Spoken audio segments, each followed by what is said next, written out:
बंद ठेवावे. धन्यवाद. रेकॉर्डिंग सुरू करताय. ते सुरू झालं की आपण स्टार्ट करू. नमस्कार आणि सुस्वागतम.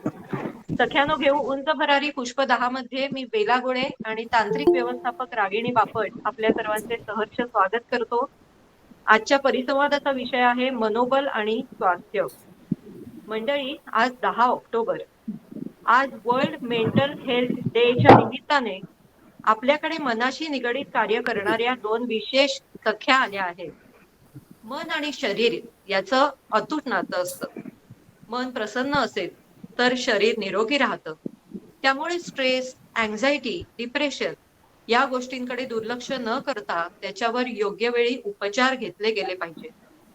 कोणी मानसिक उपचार घेत असतील तर त्यांना आधार बनून मदत करा. हा आजच्या दिवसाच्या निमित्त आपल्या सर्वांसाठी एक कळकळीची विनंती आहे. जसे शारीरिक व्याधी असतात तसेच या पॅन्डेमिक काळात काही अंशी मानसिक रुग्ण जास्त प्रमाणात आढळून येत आहेत.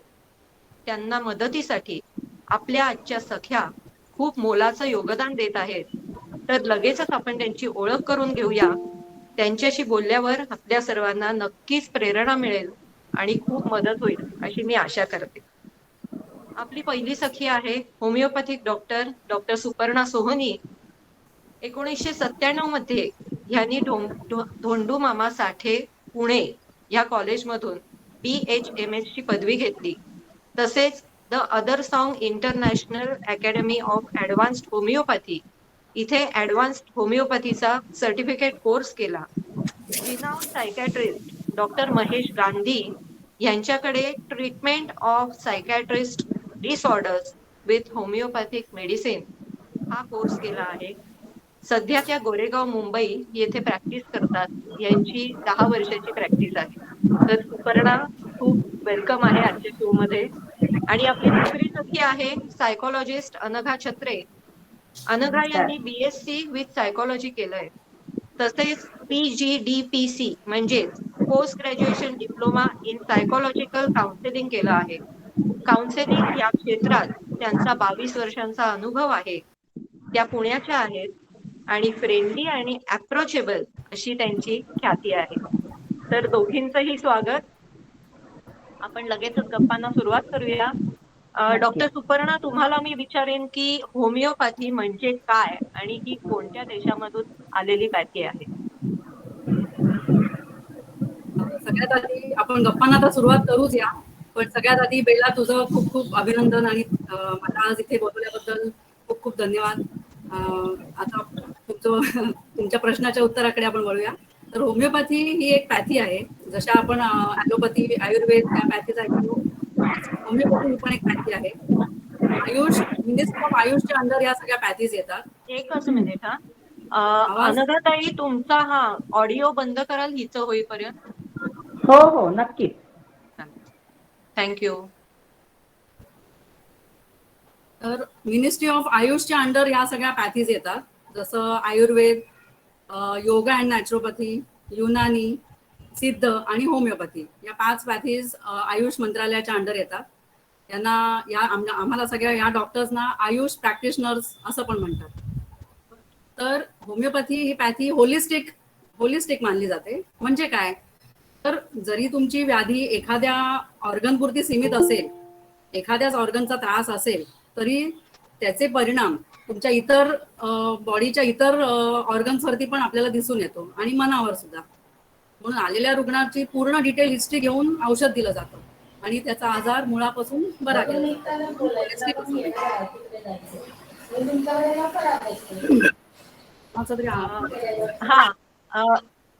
झाला माईक म्यूट झाला. आणि तर होलिस्टिक पॅथी मानली जाते. म्हणजे मुळापासून आजार काढला जातो.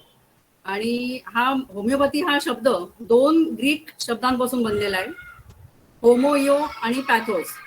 होमोयोस म्हणजे सिमिलर आणि पॅथोस म्हणजे सफरिंग, म्हणजे आपला आजार. तर या पॅथीमध्ये पेशंटच्या रुग्णांची मॅच होणारं औषध दिलं जातं. म्हणून लाईक युअर्स लाईक असं त्याला म्हटलं जातं. आणि ही पॅथी मूळ याचा जर्मन देशामध्ये झालेला आहे, होमिओपॅथीचा जन्म. ओके, मस्त माहिती मिळाली. अनघाताई, मला सांगा, सायकॅट्रिस्ट आणि सायकोलॉजिस्ट हे एकच असतात का? बर बर, ओके. अगदी छान. म्हणजे हा बेसिक प्रश्न आहे, इथूनच आपण हो, सुरू हो. करूया या विषयाबद्दल बोलायला. तर सायकियाट्रिस्ट म्हणजे मुख्यत्वे करून MBBS झाल्यानंतर MD ही सायकियाट्रिस्ट मध्ये पदवी मिळते. सायकियाट्रिस्ट लोक ही मोस्टली औषधोपचार, म्हणजे जसे आता वेगवेगळे आपण म्हणूया मेंटल डिसीजेस ज्याला आपण म्हणतो, मानसिक आजार, ज्याच्यामध्ये स्क्रिझोफेनिया आहे, अल्झायमर आहे, डिमेन्शिया आहे, हे हल्ली आपल्याला माहितीची नाव आहेत म्हणून मी सांगितली. अजून पण बरेच असतात. पण ह्याच्यावरती जी काही ट्रीटमेंट करतात ते हे MD डॉक्टर करतात, जे सायकियाट्रिस्ट असतात. ओके, की जिथे औषधोपचार होतो. सायकोलॉजिस्ट म्हणजे आता मी जे काम करते, तर I am a counselling psychologist. मग आम्ही कशावरती काम करतो, तर आम्ही पण थेरपी करतो, पण विचारांवरती काम करतो. आणि मग तिथे कुठल्याही प्रकारची औषधं नसतात. हे कसं होतं, तर थ्रू काउन्सिलिंग. म्हणजे समोरचा माणूस अगदी जेव्हा मन मोकळ्या गप्पा माझ्याशी मारतो ना, तिथूनच त्याच्या ट्रीटमेंटची सुरुवात होते. इतकं ते खरं तर बघायला गेलं तर सोपं तंत्र आहे, पण खूप जास्त उपयुक्त आहे. तर हा सायकोलॉजिस्ट आणि सायकियाट्रिस्टचा मुख्य फरक झाला. बरोबर आहे. म्हणजे माणसाला ऍक्च्युली एखादी व्यक्ती एक श्रोता लागतो आणि त्या व्यक्तीशी बोलल्यावर मोकळं वाटतं. तर त्यासाठी बरोबर, you are the perfect person to talk with. अगदी बरोबर, अगदी अच्छा, बरोबर. Okay, good, thank you. होमिओपॅथीसाठी मी विचारेन की होमिओपॅथीचे मूळ फाउंडर कोण आहेत आणि हा शोध कसा लागला? होमिओपॅथीचे फाउंडर आहेत डॉक्टर सॅम्युअल हॅनिमान. त्यांचं पूर्ण नाव ख्रिश्चन फ्रेडरिक सॅम्युअल हॅनिमान असं त्यांचं नाव आहे. आणि ते ॲलोपॅथी बॅकग्राऊंडचे डॉक्टर होते. त्याचबरोबर त्यांना 7 भाषांवर प्रभुत्व होतं त्यांचं. German, French, Latin, Spanish, Greek, English अशा सगळ्या भाषांवर त्यांची मास्टरी होती. आणि केमिस्ट्रीचे ते जाणते होते. तर प्रॅक्टिसच्या बरोबरीने ते ट्रान्सलेशन्सची कामं खूप करायचे, एका भाषेतून दुसऱ्या भाषेत. त्यावेळेला जे काही अवेलेबल सायंटिफिक किंवा मेडिकल पेपर्स पब्लिश व्हायचे त्याचं ट्रान्सलेशन ते करायचे. तर एकदा 1790 मध्ये ते क्युलेन्स मटेरिया मेडिका नावाचा ग्रंथ जर्मन टू इंग्लिश ट्रान्सलेट करत होते.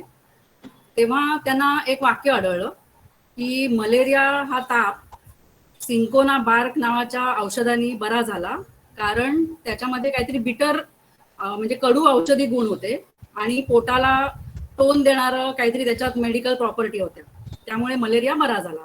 बस एवढं ते वाक्य होतं. पण त्यांचं काही समाधान झालं नाही वाक्य वाचून. याचा अर्थ काय, म्हणजे त्यांना काय म्हणायचंय असं जाणून घेण्यासाठी त्यांनी ते जे औषध होतं सिंकोना बार्क त्याचा अर्क स्वतःवर प्रयोग करायचं त्यांनी ठरवलं. आणि त्याचा अर्क ते स्वतः प्यायला 4 दिवस ते प्यायले, सकाळ संध्याकाळ.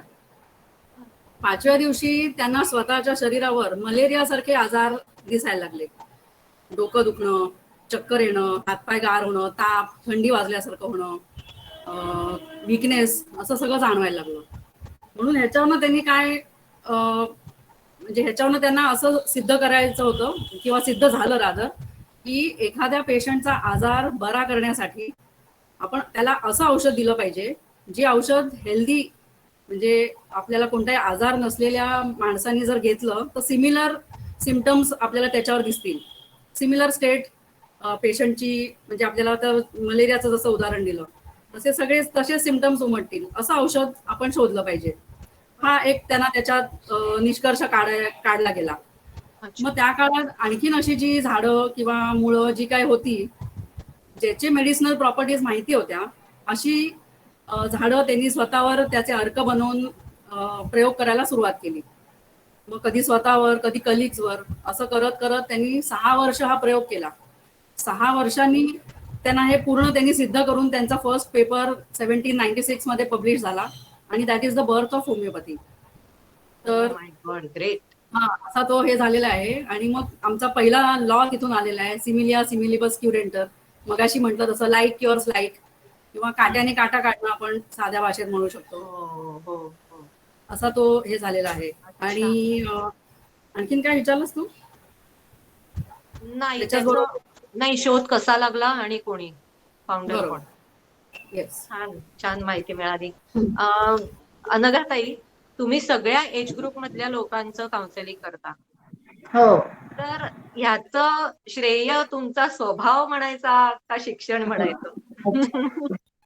बर बर. अं, कसं आहे ना की काउन्सिलिंग हे एक स्किल पण आहेच. हं? आणि थोडासा आपला स्वभावाचा पण भाग त्याच्यामध्ये येतो.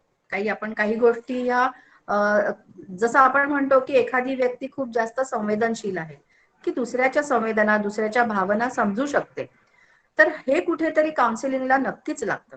जर माझ्या समोरची व्यक्ती माझ्याशी जे बोलतेय, ज्या भावना तिच्या मनामध्ये आता आहेत, त्या जर माझ्यापर्यंत पोहोचल्या नाही, तर माझी थेरपी तिथे काम करणार नाही.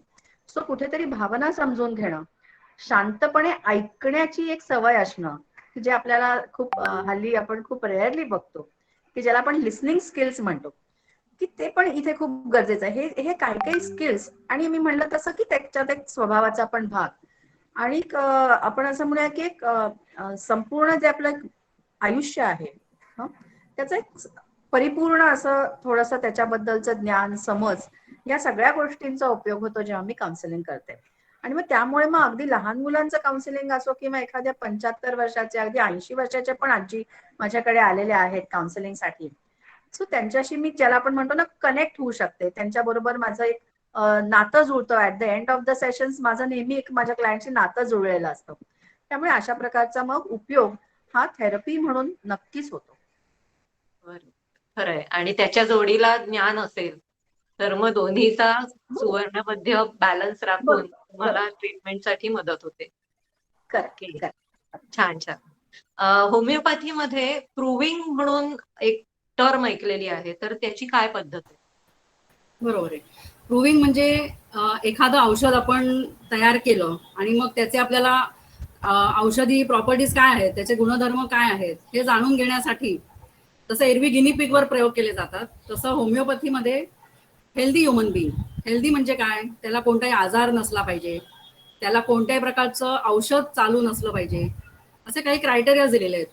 हेल्दी ह्युमन बिईंगवर ते औषध दिल्यावर त्याच्यावर जे सिमटम्स येतात, मेंटल सिमटम्स, फिजिकल, इमोशनल, जे काही सिमटम्स येतात त्याची सगळी नोंद केली जाते आणि या प्रोसेसला प्रूव्हिंग असं म्हणतात.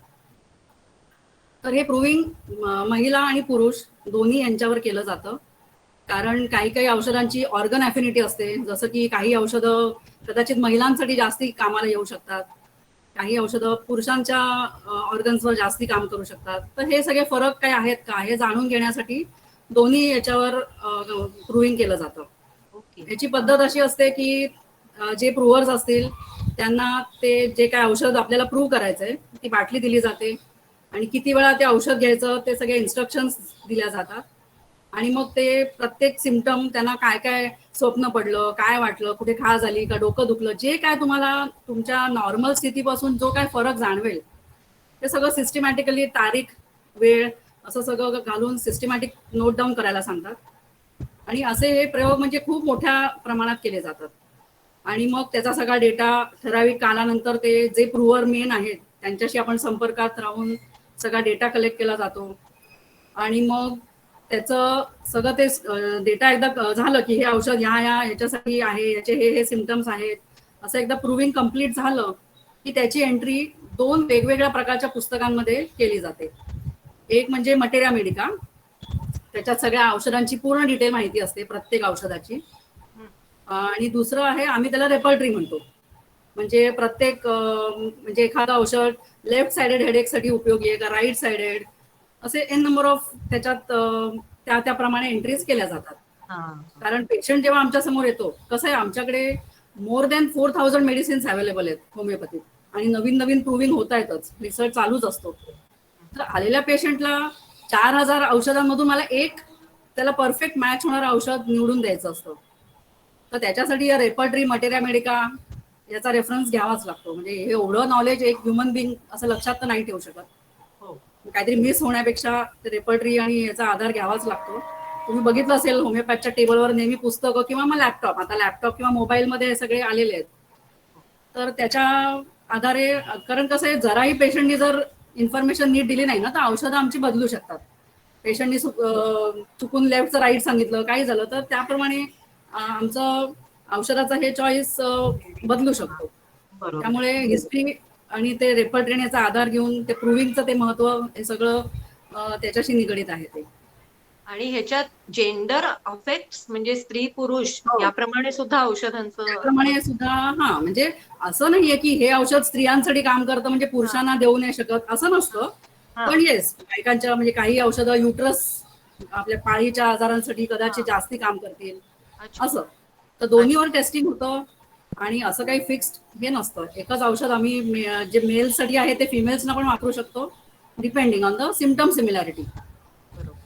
आता मेल फिमेल हा विषय निघालाच आहे, तर अनघाताई मी विचारेन की काउन्सिलिंग करताना मेल आणि फिमेल याच्यामध्ये काय डिफरन्स जाणवतो? बापरे, बर. काउन्सिलिंग करताना म्हणजे असं आहे की बेसिकली सायकोलॉजीचा जर आपण जेव्हा अभ्यास करतो ना, तेव्हा मेल सायकोलॉजी, फिमेल सायकोलॉजी हा बाय नेचरच वेगळा भाग आहे, बरं का. म्हणजे आपण अगदी एक प्रख्यात पुस्तक आहे की men are from Mars and women are from Venus. अतिशय प्रख्यात हे पुस्तक आहे. तर बेसिकली त्याचा मेन काय म्हणूया आपण फाउंडेशनच हे आहे की दोघांच्या सायकोलॉजीमध्ये हा फरक असतोच.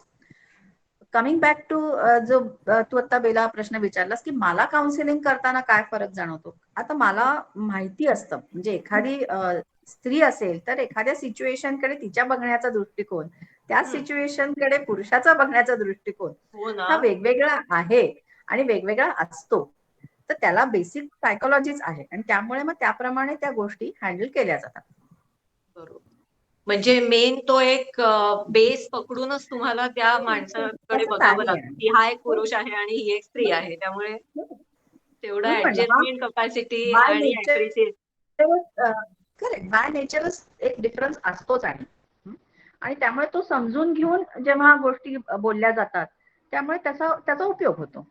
एकच कधी पण थिअरी ही कुठेच लागू पडत नाही. प्रत्येक व्यक्ती म्हणजे आपण व्यक्ती तितक्या प्रकृती जसं म्हणतो ना, तसंच आहे सायकोलॉजी सुद्धा, की अगदी वेगवेगळ्या प्रकृतीची लोक असतात आणि हे इट्स अ प्रूव्हन थिअरी. आता हे आम्हाला जसं बोलायला लागतो तसं कळतं की ह्यांची साधारण प्रकृती काय आहे, मग त्याप्रमाणे प्रश्न विचारले जातात, त्याप्रमाणे बोललं जातं, त्याचा त्यांना उपयोग होतो. बरोबर. आपण म्हणतो ऍक्सेप्टन्स आणि ऍडजस्टमेंट ही लेडीज मध्ये जास्त प्रमाणात असते असं म्हणतात. तर तुम्हालाही तसं वाटतं का एवढ्या लोकांशी बोलल्यावर? की लेडीज साइड आपला सख्यांचा कार्यक्रम आहे म्हणून मी जरा हा प्रिव्हिलेज घेतलाय. ओके ओके, अच्छा. मॅक्सिमम ह्या आपल्या सगळ्या सख्या आहेत का ह्याच्यामध्ये? बर बर बर बर. तर तू जसं म्हणलंस की ऍक्सेप्टन्स आणि ऍडजस्ट करण्याची, आता हे कुठेतरी हा खूप मोठा काहीतरी आपला सायकोलॉजिकल ट्रेट आहे असं अजिबात नाहीये. किंवा थोडंसं याच्यात असं असतं की जे आपलं अपब्रिंगिंग आहे की आपल्यावरती जे घरांमध्ये संस्कार होतात, समाजामध्ये जे संस्कार होतात ते कुठेतरी मुलीसाठी वेगळे आणि मुलासाठी वेगळे हे आपण गेले वर्षानुवर्ष बघतोय, कळलं का. मग ऍडजस्टमेंट आणि ऍक्सेप्टन्स हे कुठेतरी तिथून सुद्धा येतं की मला आईने माझ्या हेच संस्कार दिलेत आणि हेच शिकवले आणि त्यामुळे मी घरामध्ये ऍडजस्ट करणं हे माझं काम आहे, किंवा गोष्टी जशा असतील तशा ऍक्सेप्ट करणं हेच माझं नेचर आहे किंवा ही माझी जबाबदारी आहे. अशा प्रकारचे विचार हे तयार होतात. म्हणजे याचा अर्थ असा अगदी अजिबात नाहीये, हे सगळे जे काही ट्रेट्स आहेत ना हे दोघांकडेही असू शकतात किंवा अगदी नसू पण शकतात. So it's totally depend on आपण काय विचारांनी आपली जडणघडण झाली आहे त्याच्यावरती हे अवलंबून असतं. खरंय. होमिओपॅथीकडे मी वळीन की सूक्ष्म अभ्यास म्हणजे कशा प्रकारचा अभ्यास केला जातो होमिओपॅथीमध्ये? आपण नेहमी म्हणतो की होमिओपॅथिक औषधं सूक्ष्म असतात. तर सूक्ष्म म्हणजे काय, आम्ही त्याला पोटेंटायझेशन किंवा ड्रग डायनमायझेशन असे आमच्या होमिओपॅथिक लँग्वेजमध्ये म्हणतो. म्हणजे काय, तर एखादं औषध जर आपण क्रूड फॉर्ममध्ये म्हणजे आहे त्या स्थितीमध्ये जर का पेशंटला दिलं तर त्याचे टॉक्सिक किंवा नको असलेले डेंजरस हजारलेस इफेक्ट्स पण येऊ शकतात असं डॉक्टर हानेमानना तेव्हा जाणवलं. म्हणून त्यांनी सूक्ष्मीकरण म्हणजे काय, तर जे औषध आपल्याला बनवायचं आहे त्या औषधाचा विशिष्ट म्हणजे एक भाग आणि त्याच्यामध्ये मीडियमचे 9 किंवा 99 म्हणजे त्या 2 स्केल्समध्ये येतात औषधं. तर औषधाचा एक भाग आणि मीडियम म्हणजे डिस्टिल्ड वॉटर किंवा मग ड्राय पावडर जी आम्ही गोळ्या असतात ना साबुदाण्याच्या, त्याची जी पावडर असते ती पावडर मिक्स करून विशिष्ट प्रकारे त्याला असं घासलं जातं किंवा लिक्विड असेल तर 100 एक ठराविक प्रकारचे स्ट्रोक्स त्याला दिले जातात. बर बर. ही झाली पहिली पॉवर, फर्स्ट पोटेन्सी. याच्यातनं परत मेडिसिनचा एक भाग घेऊन 99 भाग मीडियमचे घालायचे, परत हीच प्रक्रिया करायची. ही सेकंड पोटेन्सी झाली. असं दरवेळेला पोटेन्सी वाढत जाते. म्हणजे काय, औषधाचा भाग कमी कमी होतो, मीडियमचा भाग वाढत जातो आणि औषधाच्या ज्या क्रूड फॉर्ममध्ये कपॅसिटी त्याची इनर्ट असते, त्याचे औषधी गुण लपलेले असतात, इनर्ट फॉर्ममध्ये असतात, ते ऍक्टिव्हेट केले जातात एव्हरी पोटेन्सी. तर त्याचे टॉक्सिक इफेक्ट कमी करणं आणि त्याचे औषधी गुण वाढवत जाणं याला सूक्ष्मीकरण असं म्हणतात. ओके. त्याचे साईड इफेक्ट्स कमी कमी होतात, औषधाचे टॉक्सिक इफेक्ट जातात आणि मेडिसिनल पॉवर त्याची वाढत जाते. तर ह्या वेगवेगळ्या पोटेन्सीज मध्ये म्हणजे औषधं उपलब्ध असतात, मीडियम पोटेन्सी, लो आणि हाय. पेशंटच्या आजाराप्रमाणे त्याची पोटेन्सी आम्ही ठरवतो, लो द्यायची का मीडियम द्यायची, किती वेळा द्यायची, ते सगळं त्या पेशंटच्या पॅथॉलॉजिकल असेल का काय अक्यूट केस असेल त्याप्रमाणे दिली जाते. आणि कधी कधी म्हणजे अगदी मोठा ताप असेल किंवा रिनल स्टोन असेल तर खूप हाय पोटेन्सी पाण्यामध्ये घालून फ्रिक्वेंटली घ्यायला सुद्धा आम्ही सांगतो. तर ते सगळं डिपेंड्स, म्हणजे ते पोटेन्सी पेशंटच्या ह्याच्यावर सिलेक्ट केली जाते. बरं बरं. ओके. आत्ताच डॉक्टर सुपर्णाशी बोलताना सूक्ष्म अभ्यास म्हणा किंवा सूक्ष्म ह्या शब्दांवरनं मला ना एकदम लहान मुलांची आठवण झाली की त्यांच्यावर सूक्ष्म संस्कार होत असतात लहानपणापासून. पण आत्ताची सध्याची आपली पिढी आहे की 8 ते 16 वयोगटातली मुलं ही थोडी स्टब्बन वाटतात की नाही, आमचे फर्म आहेत, आमचं काय आहे ते. तर हा बदल काय आहे, म्हणजे तुम्हाला काय वाटतं ह्याच्याबद्दल? ओके, बर. थोडंसं कसं आहे की तू आता जो वयोग्रुप हे सांगितलास, एज ग्रुप सांगितलास, तो म्हणलीस की 6 ते 18, हो की नाही? ह्याच्यामध्ये तुझं असं म्हणणं आहे की जरा स्टबन होतात मुलं. तर मुळातच हे पूर्ण आपण असं म्हणू की हे पूर्ण चाइल्ड डेव्हलपमेंटच्या फेजेस आहेत. बर. आणि आपण आता आपल्या घरांमध्ये सुद्धा आपल्या मुलांची जी काही डेव्हलपमेंट आपण जर ऑब्झर्व केली असेल आणि ती जर बघितली असेल तर मुलाचा स्वभाव, त्याच्या आवडीनिवडी ह्या हळूहळू डेव्हलप होत जातात, त्या बदलतात, ओके. स्वभाव पण बदलतात. आणि ही पूर्ण मी म्हणलं तसं ही फेजेस आहेत, एक एक वेगवेगळ्या फेजेस आहेत चाइल्ड डेव्हलपमेंटच्या. तर हा जो स्टबर्ननेस आहे, तर थोडंसं आपण असं म्हणूया की तो स्टबर्ननेस का दिसतो, तर ते आपण जसं म्हणतो ना की ते वयच असतं, ती फेजच असते की कुठेतरी मग माझी एक इंडिव्हिज्युअल पर्सनॅलिटी आता डेव्हलप होतीये, मला सुद्धा काही गोष्टी समजतायत. पण मग ते मला समजतायत, पण हे माझ्या आईवडिलांना समजत नाहीयेत की ते मला समजतंय. त्यांच्यासाठी सतत मी लहानच मुलगा किंवा मी लहानच मुलगी असते किंवा सतत त्यांनी सांगायचं मी ऐकायचं, असाच फॉर्मॅट आमच्याकडे चालतो. मग कुठेतरी मला पण माझे विचार हे समोरच्यापर्यंत पोचवायचे. मग जर तर नाही समोरच्याने ऐकले तर मग मी स्टबर्न होते किंवा स्टबर्न होतो. आणि मग मी ते ठामपणे, म्हणजे कसं, तर त्यावेळेला मला एवढंच माहिती असतं की स्टबर्न होणं. हो ना. कळलं का? की हे जे काय सगळं आपल्याला मोठ्या माणसांना ज्या गोष्टी, की आपण एखादी गोष्ट ते ठामपणे मांडू शकतो. आपण मोठे माणसं पण स्टबर्न असतो, नाही का? मला सांग, असतो की नाही स्टबर्न? पण we don't relate as a stubborn. पण लहान मुलं जेव्हा अशाच प्रकारे वागतात, त्याला आपण स्टबर्ननेस म्हणतो. बघायला गेला तर आपण सुद्धा कुठेतरी तसंच वागत असतो. असतो. तर हा बरोबर. जो काही डिफरन्स आहे, कारण मुलं जेव्हा एका एज नंतर त्यांची पर्सनॅलिटी डेव्हलप होत असते, हो. ती एक वेगळी त्यांची पण पर्सनॅलिटी आहे, त्यांनाही विचार आहेत. पण नॉर्मली आई वडील हे ऍक्सेप्टच करत नाही हो. की त्याच्या तोही वेगळा आहे किंवा तीही घरामध्ये एक वेगळी व्यक्ती आहे, जिला विचार आहेत, भावना आहेत. बऱ्याचदा असं होतं की आपण सांगायचं आणि त्यांनी ऐकायचं. त्याच्यातनं तो स्टबर्ननेस किंवा त्याच्यामध्ये मग आपण असं म्हणूया, गोइंग फर्दर, की रिबेलियस होतात मुलं. रिबेल म्हणजे तू सांगितलंस ना, मग मी नाही करणार. हो. तू जी गोष्ट तू सांगशील करायला ती मी नाही करणार. That is a rebellious. पण त्याने ऍक्च्युली तेच पॅरेंट्सना कन्सर्न असते ना, की आता एक प्रश्न आलाय आपल्याला, बॅश फ्लॉवर थेरपी ही रेकमेंड हो, करता हो. का म्हणून. तर त्याबद्दल काय सांगशील? बर. आता कसं आहे, परत ही थेरपी म्हणून अगदी वेगळी आहे. माझ्या स्वतःचा काही त्याच्यावरचा अभ्यास नाही आहे. बरं. नक्की म्हणजे मला जे त्याचे काही फायदे माहिती आहेत, सो कुठेतरी याचा उपयोग होतो. पूर्णपणे होतो असं नाही, काही काळापुरता नक्की होतो उपयोग. कारण शेवटी फुलांशी निगडीत काही गोष्टी आहेत आणि निसर्ग आपल्याला खूप गोष्टी शिकवतो. आपल्या वेगवेगळ्या डे टू डे याच्यामध्ये निसर्गाची खूप मोठी मदत असते. त्यामुळे ती पण एक थेरपी म्हणून आहे. सो परत तेच की माझा त्याच्यावरचा अभ्यास नाही म्हणून जास्त मी नाही बोलू शकणार, त्याच्याबद्दल सांगू बरोबर. नाही शकणार. बरोबर. नाही, इथे मला तेच म्हणायचंय, आता मुलं कम्प्युटर गेम खेळतात भरपूर, त्यांचं तिथे हो, कॉन्सन्ट्रेशन भरपूर 24 तास खेळू शकतील. पण हो. इथे जेव्हा अभ्यास किंवा श्लोक किंवा पाढे पाठांतराची वेळ येते, तिथे ती बैठक कुठे जाते, असा एक बेसिक प्रश्न हो. सारखा मनात डोकावतो. बरोबर, ही बरोबर. बैठक पण तर म्हणजे आहे ही जी लोक मुलांची. आहेत, अगदी बरोबर आहे. पण ही जी लोक आहेत की ज्यांनी ह्या कम्प्युटर गेम्स तयार केल्या, ती लोक किती हुशार आहेत बघा ना, नाही का? म्हणजे मुलांना जे आवडेल, मुलांना जे रुचेल, असं काहीतरी ते देऊ शकले. तुम्ही पण स्तोत्र त्यांना पठण. बाहेर काढायला पॅरेंट्स साठी किती मोठं चॅलेंज झालंय आता. आता तर ते आता म्हणून तर मग पॅरेंट्सनी पण आता हुशार होण्याची गरज आहे ना, नाही का? म्हणजे जशी मुलं वाढतायत, मूल वाढतंय, तसं पॅरेंटनी सुद्धा ऍज अ पॅरेंट सुद्धा आता मोठं व्हायलाच पाहिजे ना. मी स्मार्ट पॅरेंट होत जायला म्हणून, पाहिजे. माझं मूल 1 वर्षाचं होतं तेव्हा मी जशी पॅरेंट होते, तशीच पॅरेंट जर माझं मूल आता 15 वर्षाचं 20 वर्षाचं झालं तरी मी पॅरेंट म्हणून तशीच आहे. हे कसं चालेल? बरं बरं. लक्षात आला हा फरक? लक्षात आला? हो. हं? तर खरंय.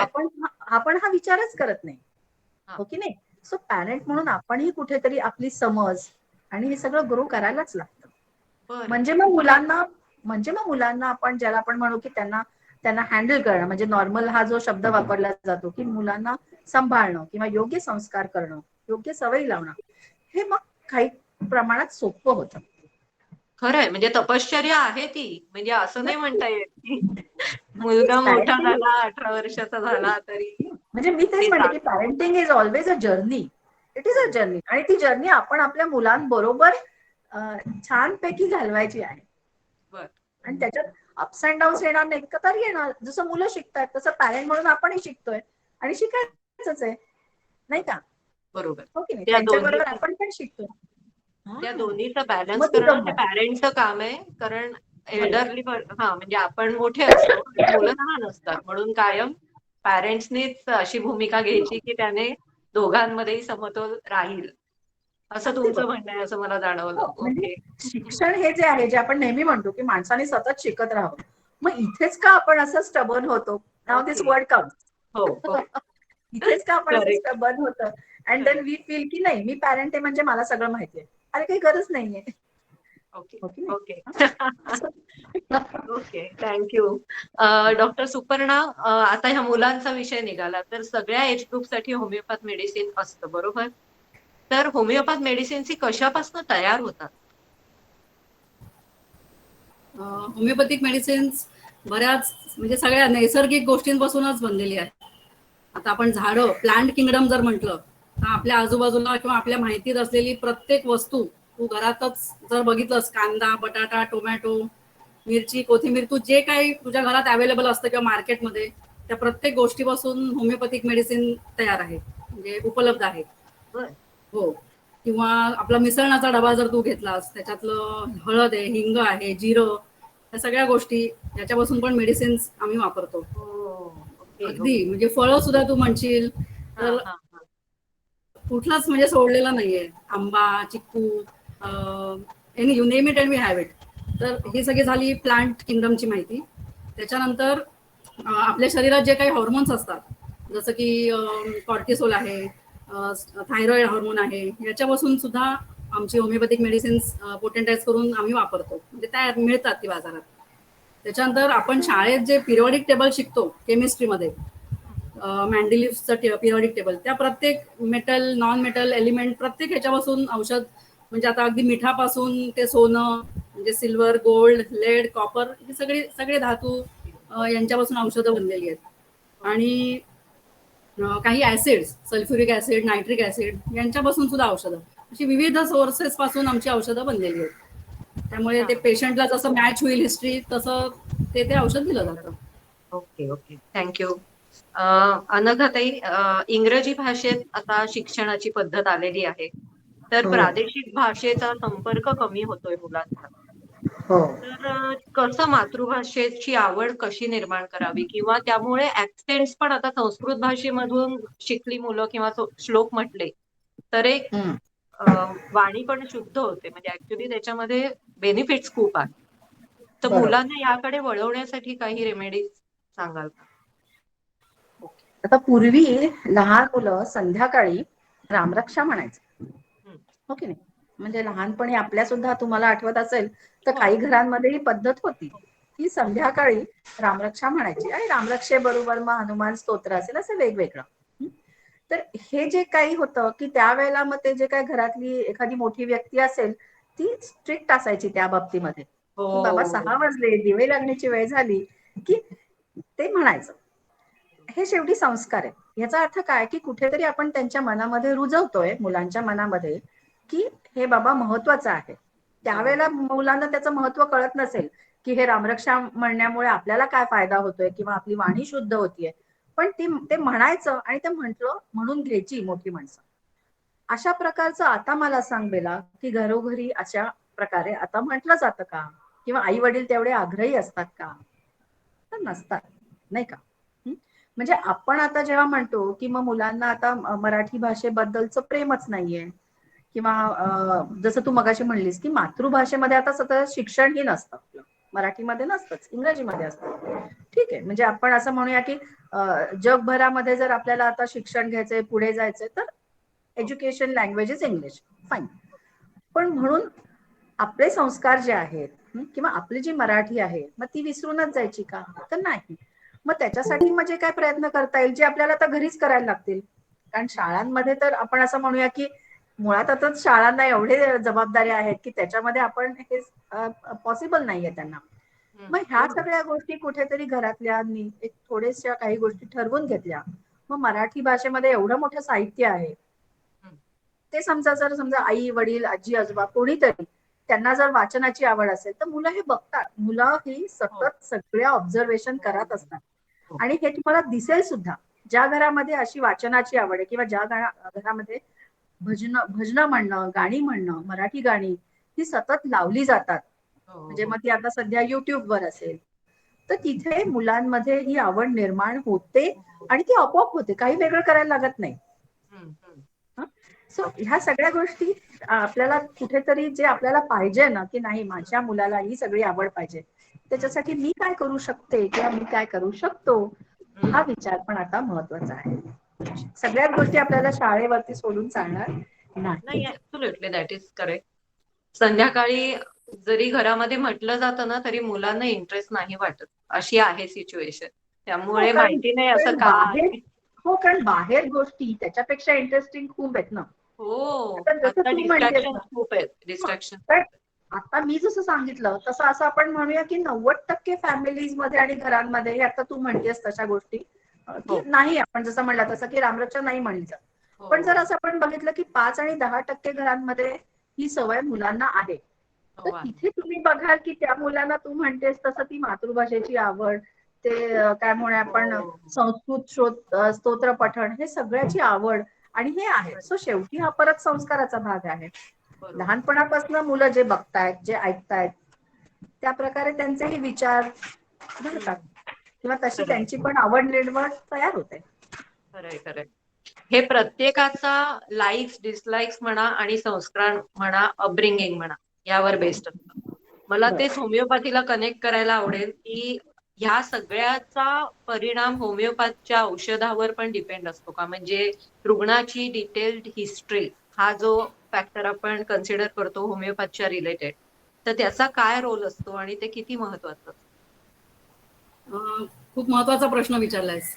कारण पेशंटची डिटेल हिस्ट्री घेतल्याशिवाय आम्ही औषध देऊच शकत नाही. कारण कसं आहे, प्रत्येक माणूस, मगाशी मॅडम म्हणाल्या तसं, काय व्यक्ती तितक्या प्रकृती, प्रत्येक माणूस हा वेगळा असतो. कारण प्रत्येकाचं, आता कम्प्युटरच्या भाषेत सांगायचं तर प्रत्येकाचं सॉफ्टवेअर वेगळं आहे. आपल्या शरीरामध्ये देवानी जे सॉफ्टवेअर दिलंय ते वेगळं आहे, त्याचं प्रोग्रामिंग वेगळं आहे, त्याप्रमाणे आपण वागत असतो.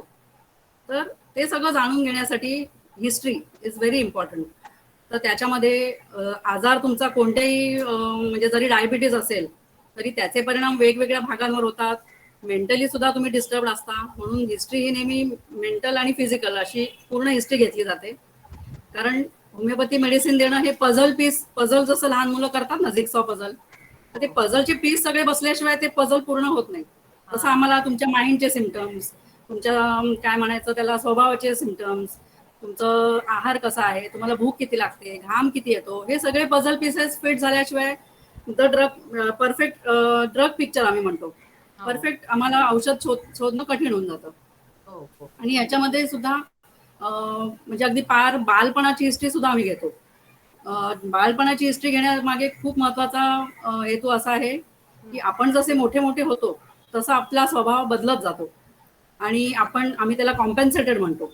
म्हणजे काय, एखादं मूल लहानपणी खूप हट्टी असतं किंवा रडकं असतं किंवा भित्र असतं, पण जसं आपण त्याला वाढवतो, अरे असं करायचं नाही, किंवा शाळेत टीचर शिकवतात, तसा तो बदलत जातो. मोठेपणी तो तसा तेवढा हट्टी नसतो कदाचित.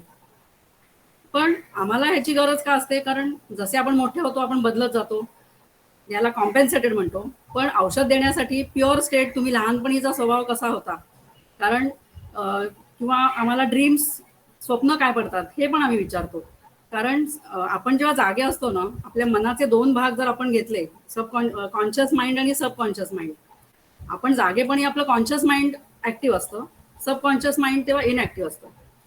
म्हणजे आम्ही नॉर्मल हिस्ट्री जेव्हा घेतो तेव्हा ती सगळी कॉन्शियस माइंड मधून पेशंट बोलत असतो, पण आम्हाला तर सबकॉन्शियस माइंड पर्यंत पोहोचायचंय, जे जागेपणी शक्य नसतं. बरोबर. म्हणून तिथले सिमटम्स जर आपल्याला मिळवायचे आहेत, विच इज व्हेरी इम्पॉर्टंट, तर ड्रीम्स, तुमच्या स्वप्नामध्ये आपण झोपतो तेव्हा काय होतं, आपलं सबकॉन्शियस माइंड ऍक्टिव्ह असतं आणि कॉन्शियस माइंड झोपलेलं असतं. त्यामुळे ज्या ड्रीम्स पडतात किंवा तुमच्या ज्या भीती, भूताची भीती वाटते का, काळोखाची भीती, किंवा तुमचे इंटरेस्ट, हॉबीज, या सगळ्या गोष्टी तुमच्या सबकॉन्शियस माइंड मधून आलेल्या असतात. म्हणून म्हणजे हिस्ट्री घेताना नुसतंच आजाराबद्दल माहिती नाही, तर नुसतंच बाकीच्या ऑर्गन्स बद्दल किंवा ह्याच्याबद्दल माहिती नाही, तर चाइल्डहुड किंवा फॅमिली हिस्ट्री किंवा तुम्हाला पूर्वी कोणते आजार झालेत, इतकी डिटेल हिस्ट्री घेतली जाते. आणि औषध देण्यासाठी याचा फार मोठा रोल आहे, म्हणजे मग तुमचा आजार मुळापासून बरा होतो. अरे वा, म्हणजे होमिओपॅथ मध्ये पण सायकोलॉजीचा पार्ट येतो. हो हो, नक्कीच नक्कीच, खूप मोठा रोल आहे. आणि ऍज अ सायकोलॉजिस्ट मी अनघा त्यांना विचारेन की बेसिकली युवकांमध्ये आता डिप्रेशन, स्ट्रेस याचं प्रमाण जास्त जाणवतं का? युवक कशाला, आपल्याला सगळ्याच लोकांना म्हटलं तरी चालेल की हे तुमचं काय मत आहे त्याच्याबद्दल, म्हणजे काय रिडिंग आहे, आणि तुमच्या बरोबर बोलताना हे conscious subconscious mind open up होतच असतील, तर हे कितपत बरोबर? बरोबर बरोबर. ओके, आता सध्या आपण हे शब्द खूपच कॉमनली ऐकतो नाही का, डिप्रेशन, एन्झायटी, स्ट्रेस. आणि जसं तू मगाशी आता म्हणलीस बेला की ते युवकांमध्येच नाही तर अगदी सगळ्यांमध्ये कॉमनली ऐकायला मिळतं. इथे मी आता ते 2 शब्द सांगेन जे तू सुरुवातीला वापरलेस, आणि ते 2 शब्द आहेत ऍक्सेप्टन्स आणि ऍडजस्टमेंट. तर कुठेतरी ह्या ज्या 2 गोष्टी आहेत ह्या आत्ताच्या पिढीमध्ये असं आपण म्हणूया की त्या कमी आहेत. एखादी गोष्ट मला माझ्या मनासारखीच व्हायला हवीये, ती नाही झाली तर माझं आयुष्य पूर्णपणे डिस्टर्ब होतं. ओके, हा अगदी बेसिक विचार आहे. मग ते इतकं डिस्टर्ब होतं की मग मी ते डिप्रेशन मध्ये जातो. मग मला काहीच खावंसं वाटत नाही, प्यावंसं वाटत नाही, काम करावंसं वाटत नाही, बोलावंसं वाटत नाही, काही नको मला. ओके, अगदी गोईंग फर्दर आयुष्यच नकोसं वाटतं. जे डिप्रेशनच्या सुद्धा या वेगवेगळ्या स्टेजेस आहेत, म्हणजे that can even go up to suicide. कळलं का? तर याला वेगवेगळे पैलू आहेत. जसं मी मगाशी म्हणलं की ह्या ज्या 2 शब्द महत्वाचे आहेत की ऍक्सेप्टन्स आणि ऍडजस्टमेंट. मग हे तिथे हे त्या व्यक्तीकडनं पण गरजेचं आहे. आणि ऍट द सेम टाइम कुटुंब, फॅमिली, समाज, त्याचे मित्रमैत्रिणी, ह्या लोकांचा पण एक कुठेतरी रोल, किंवा हा आपण एकमेकांशी जे काय आपलं नातं आहे, की एखादी व्यक्ती आपल्याला थोडीशी डिप्रेस वाटतेय, शांत वाटतेय, नॉर्मल बिहेवियर नाहीये, तर बऱ्याचदा आपण त्याच्याकडे लक्ष नाही देत. म्हणजे आज आता मेंटल अवेअरनेस डे आहे, त्याच्यासाठी मी आता ह्या प्रश्नाच्या ह्याच्यातनं हे अगदी मुद्दामून सांगू इच्छिते की मानसिक आजार किंवा हे जे काही स्वभावातले बदल आहेत, एखाद्या व्यक्तीचं रोजच्या जे काही वागणं असतं आणि त्याच्यामध्ये झालेले बदल आहेत, ह्याच्याकडे दुर्लक्ष करून चालणार नाही. कळलं का? आपलं नॉर्मली कसं असतं, आपल्याला ताप आला, एखादी गोष्ट दुखतीये की हा आपल्याला काहीतरी शारीरिक व्याधी आहे, आपण डॉक्टरांकडे जातो. मानसिक आजार असे पटकन दिसत नाहीत आणि म्हणून त्याच्याकडे बऱ्याचदा दुर्लक्ष होतं. पण एक समाज म्हणून, समाजातले आपण असं म्हणूया की एक जबाबदार व्यक्ती म्हणून, अगदी घरामध्ये आपले कुटुंब जे काय आपलं आहे तेवढं तरी जरी आपण सीमित ठेवलं की आपण एकमेकांच्या स्वभावामध्ये, वागण्यामध्ये, बोलण्यामध्ये काही बदल जाणवला तर त्याच्यामध्ये कुठेतरी त्याचे काय म्हणू आपण ते सिरियसली घेणं, ते सिरियसली घेणं, त्याच्याबद्दल बोलणं होणं घरामध्ये त्या व्यक्तीशी, हे मात्र आपण करू शकतो का? तर आपण प्रत्येक जण करू शकतो. म्हणजे आपली जबाबदारी आपल्या कुटुंबासाठी तरी आहे का? तर ती नक्कीच आहे. आणि मग गोईंग फर्दर मी म्हणेन की आपल्या समाजामध्ये, मग आपल्या आजूबाजूचे काय म्हणू आपण, ज्याला आपण नेबर्स असतील किंवा आपले मित्रमैत्रिणी असतील, त्यांच्या बाबतीमध्ये सुद्धा जर असं काही आपल्याला वेगळेपणा जाणवलं तर त्याच्याबद्दल बोलणं, विचारणं, ते नुसतं विचारणं सुद्धा त्या व्यक्तीला खूप मोठा दिलासा देऊन जातं कित्येकदा. पण आपण ह्या गोष्टी तेवढ्या महत्वाच्या किंवा तेवढ्या सिरियसली घेत नाही. आणि त्या जशा आपण हे सगळं घ्यायला लागू ना, तसे मग हे जे काही डिप्रेशन, अँझायटी वगैरे आहेत ना, हे नक्कीच कमी होतील आणि मग ते मी म्हणलं तसं हायर स्टेज पर्यंत पोहोचणार नाही. बरोबर. म्हणजे conversation is the plays major part in our life. आपण ह्युमन बीइंग आहोत. हो हो. आणि त्याच्यामध्ये आणखीन एक महत्वाचा फॅक्टर काम करतो आणि ते म्हणजे मोबाईल. घरोघरी जर आता बघितलं तर कुटुंबाचे 4 काय म्हणूया आपण मेंबर्स आहेत आणि ते 4ही मेंबर्स जर घरामध्ये मोबाईल मध्ये डोकं घालून बसलेले असतील तर कॉन्व्हर्सेशन कसं होणार? तर ह्या सुद्धा गोष्टी आहेत की तिकडे आता लक्ष देणं. हे आता कॉन्व्हर्सेशन जसं तू म्हणलीस ना, तर ते आपल्या कुटुंबामध्येच इतकं कमी होत चाललंय की त्याचा डिरेक्ट इनडायरेक्ट इफेक्ट हा मग डिप्रेशन, अँझायटी वाढण्यामध्ये होतोच. अशी आता मोठी कुटुंब नाहीयेत जशी पूर्वी होती की खूप माणसं असायची घरामध्ये. हो ना, कोणी ना कोणी अटेंड करायचं, कोणी ना कोणीतरी अटेंड करायचं. किती परफेक्ट बोललीस आता की कोणी ना कोणीतरी अटेंड करायचं. ठीक आहे, आई वडील नाहीत, काका काकू असतील किंवा अजून आजी आजोबा असतील किंवा भावंड असतील, कोणी ना कोणतरी हे आपल्यासाठी सदैव अवेलेबल असायचं. आता असं आहे की कोणीच कोणासाठी अवेलेबल नाहीये. ह्या गोष्टी सगळ्या आपण एकदा जर सगळ्यांनी शांतपणे विचार केला आणि तो जर बदल केला तर हे नक्कीच सगळं कमी होणार आहे. आणि मग युवकांमध्ये त्या गोष्टी तू म्हणलीस तसं जास्त आहेत असं पण नाहीये, सगळ्याच एज ग्रुप मध्ये आहेत. हो ना. म्हणजे बेसिकली लोनलीनेस त्याचं रिझन असावं. परफेक्ट. लोनलीनेस. हो ना. राईट. तर होमिओपॅथ मध्ये पण सायकोलॉजिकल रिलेटेड मेडिसिन्स असतात. तर कोणकोणत्या आजारांवर होमिओपॅथ हे प्रभावी ठरतं आणि किती काळापर्यंत ते औषध घ्यावं, म्हणजे असं म्हणजे लॉंग टर्म घ्यायचं असतं का शॉर्ट टर्म मध्ये पण रिकव्हरी होते?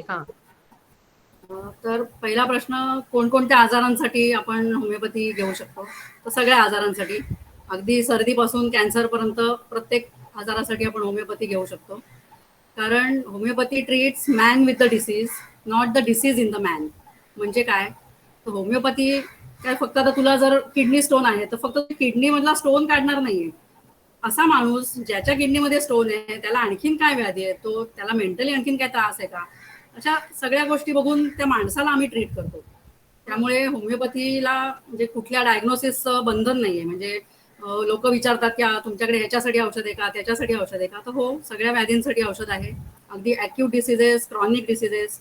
ऍक्यूटमध्ये तुमचे रोजचे सर्दी, खोकला, ताप, डायरिया सगळं आलं. क्रॉनिक डिसीज म्हणजे जुनाट आजार, म्हणजे सोरियासिस, दमा या टाईपचे आले. किंवा आता इन्फेक्टिव्ह डिसीजेस खूप चालू आहेत, डेंग्यू, मलेरिया, चिकन पॉक्स, यासाठी सुद्धा आपण होमिओपॅथी देऊ शकतो. ऑटो इम्युन डिसीज असतात, म्हणजे आपण संधिवात म्हणतो, रुमॅटॉइड आर्थरायटिस, त्याच्यासाठी पण देऊ शकतो. किंवा हॉर्मोनल बायकांचे problems, allergies, an number of थिंगसाठी तुम्ही होमिओपॅथीचा उपयोग करू शकता. आणि किती काळापर्यंत घ्यायचं हे सुद्धा त्या आजारावर अवलंबून आहे. कारण ऍक्यूट डिसीज असेल, ताप असेल, तर मी असं नाही म्हणू शकत की तुला 8 दिवसांनी बरं वाटेल. ताप कंट्रोलमध्ये आलाच पाहिजे, त्याचा पूर्ण आजार बरा व्हायला वेळ लागेल. किंवा रिनल स्टोनचं पेन असेल तर तो पेन आधी कमी करणं इज द प्राईम इम्पॉर्टंट. त्यामुळे ते पेन आधी कमी करून त्याचा स्टोन पूर्ण घालवायला थोडा वेळ लागू शकतो. किंवा खूपच जुने आजार असतील तर डिपेंड्स, म्हणजे किती वर्ष तुम्हाला तो आजार आहे त्या प्रमाणात. म्हणजे असं हार्ड अँड फास्ट काही रूल नाही आहे की 2 वर्ष तुम्हाला हा आजार आहे तर 3 महिन्यात बरं होईल, असं काही सांगता येत नाही. पण म्हणजे अगदी 2-3 वर्ष सुद्धा लोक कंटिन्यू करतात. सोरियासिस सारखे आजार असलेले लोक, ते डिपेंड्स म्हणजे त्या आजारावर आणि किती प्रमाणात तो आजार आहे, त्या पेशंटचं एज काय आहे, या सगळ्या गोष्टींवर ते अवलंबून असतं, किती काळ औषध घ्यावं लागतं ते. ग्रेट. अनघाताई, मनुष्य हा खरा समाजप्रिय प्राणी आहे. म्हणजे खरं माणसांना खूप माणसं लागतात आजूबाजूला. तर तरी सुद्धा मग आता माणूस एकमेकांना वेळ का देत नाही? ह्याचं रिझन म्हणजे डिस्ट्रॅक्शन्स आहेत, एवढी बऱ्याच गोष्टी बाहेर अवेलेबल आहेत, हे आहे का काही वेगळं? हा, म्हणजे आता प्रायोरिटीज बदलल्या ना आयुष्यामध्ये.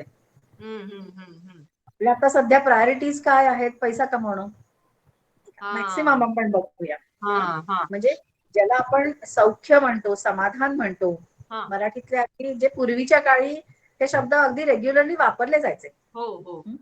किंवा इतर आपण जसं म्हणतो की हॉबीज, वेगवेगळे छंद, त्याच्यामध्ये सुद्धा वेळ घालवला जायचा. मग दरवेळेला आपण प्रत्येक गोष्ट ही पूर्वीच्या काळी related to commercial terms, related to earnings नसायची. बरोबर. म्हणजे आयुष्य जगणं म्हणजे काय? तर आयुष्य जगणं म्हणजे खूप वेगवेगळे पैलू आहेत. हो, आयुष्य जगणं म्हणजे फक्त पैसा कमवणं का? तर नाही. पण आता तसं नाही राहिलं. मी म्हटलं तसं की प्रायोरिटीज आपल्या आता बदलल्यात. बरोबर आहे. प्रायोरिटीज बदलल्या, त्यामुळे होतं काय की डोक्यामध्ये फक्त एकच विचार असता सध्या. हो की नाही? म्हणजे ऑफिसला जाणाऱ्या व्यक्तीच्या डोक्यामध्ये काय काय की बाबा तिथलं ऑफिस मधले काही प्रॉब्लेम्स असतील, आणि मग ते इतकं ते लार्जर देन लाईफ ज्याला आपण म्हणतो की इतकं ते त्याला एवढं महत्व द्यायचं, किंवा बाकी त्याच्या पुढे मग आपलं घर, आपलं कुटुंब, आपल्या इतर आवडीनिवडी ह्या सगळ्या मागे पडतात. नाही का? सो जेव्हा आपण एक असं सर्वसमावेशक आयुष्य, किंवा आयुष्य म्हणजे काय ते कसं जगलं पाहिजे, मग त्याच्यामध्ये जो आनंद आहे तो आपण जर आनंदच हरवून कुठे बसलो तर काय अर्थ आहे? पैसा कमवतोय पण तो पैसा त्याचा वापर करणं, त्यालाच आपल्याकडे वेळ नाहीये, तर उपयोग काय?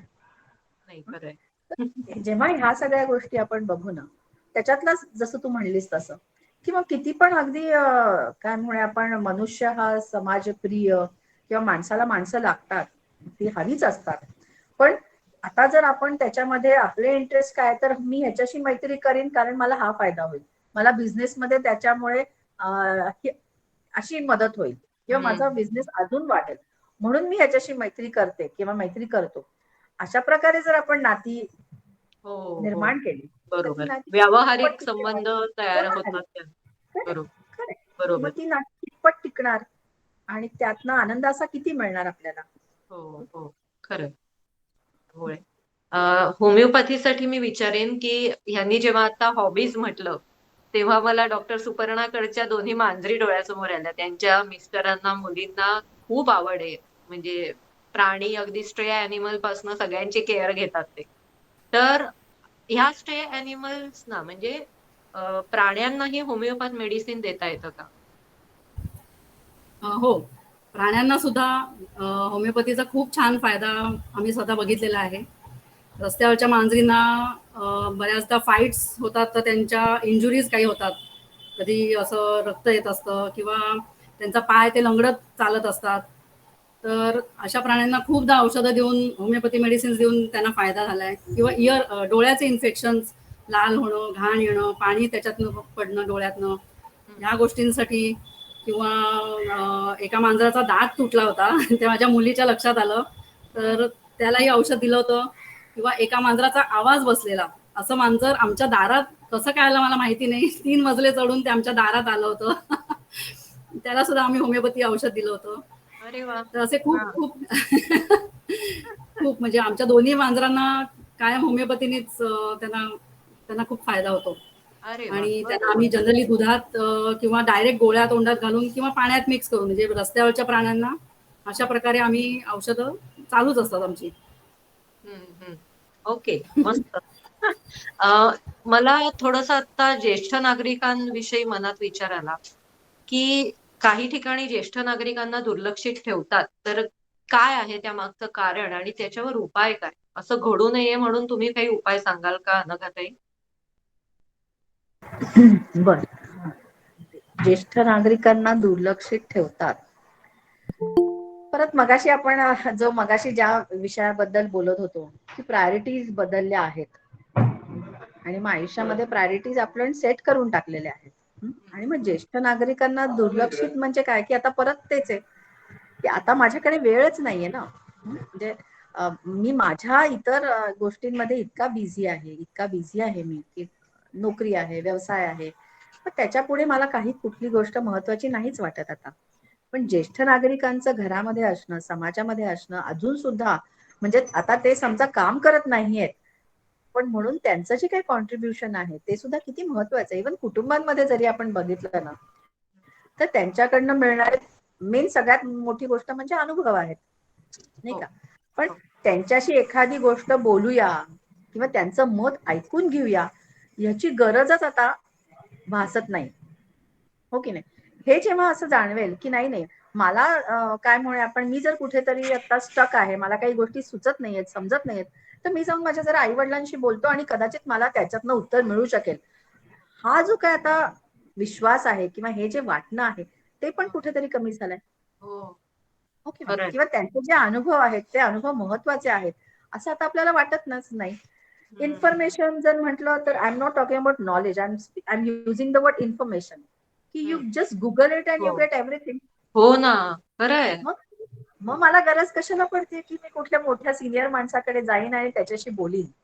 नाही, पण एक आपुलकी आणि प्रेम हा फॅक्टर पण मिसिंग झालाय, तर हा मोठा हे आहे, बदल आहे. खरंच तर हे परत त्याच्यावर तेच आहे रेमेडी की पाहिजे काहीतरी, म्हणून मी तुमच्याशी बोलले. नाही, रेमेडी हीच पाहिजे की आपला जो एक दृष्टिकोन आहे ना संपूर्ण आयुष्याकडे बघण्याचा, तोच कुठेतरी मी म्हणेन की मिस आउट होतोय. हो, तो बरोबर आहे. दृष्टिकोनच आपण काहीतरी आपण चुकीच्या ह्याने तो घेऊन जातोय. आणि मग तिथे मग जसं हे आपुलकी प्रेम, आता मग आई वडील आपले म्हातारे झाले तर त्यांना पण ते हवं आहे का, तर नक्कीच हवं आहे. आयुष्यभर त्यांनी आपल्याला ते दिलं आहे, मग आता आपण पण त्यांना देणं महत्वाचं आहे, नाही का. तर हे जे काय सगळं आहे ना की ह्या गोष्टींमध्ये आपण काय म्हणूया आपण प्रायोरिटीज आपल्या थोड्याशा बदलणं आणि हम्म, हम्म, हम्म, नातेसंबंधी किंवा हम्म, आपले जे घरातल्या व्यक्ती आहेत हम्म. यांच्यासाठी वेळ देणं हे आता गरजेचं आहे. खरंय, खरंय. डॉक्टर सुपर्णा, तुमच्याकडे वळते. होमिओपॅथिक ट्रीटमेंटसाठी येणाऱ्या रुग्णांकडून तुमची काय अपेक्षा असते? छान प्रश्न आहे. पहिलं म्हणजे आपण कोणत्याही डॉक्टरकडे जाताना जसे आपली जुनी फाईल, जे रिसेंट रिपोर्ट्स असतील ते घेऊन जाणं हे आम्हाला अपेक्षित आहे. त्याच्यानंतर फर्स्ट अपॉइंटमेंटला जनरली वेळ लागतो, 1 तास 1.5 तास लागू शकतो. तर तसा प्रॉपर वेळ पेशंटनी हातात ठेवणं फार गरजेचं आहे.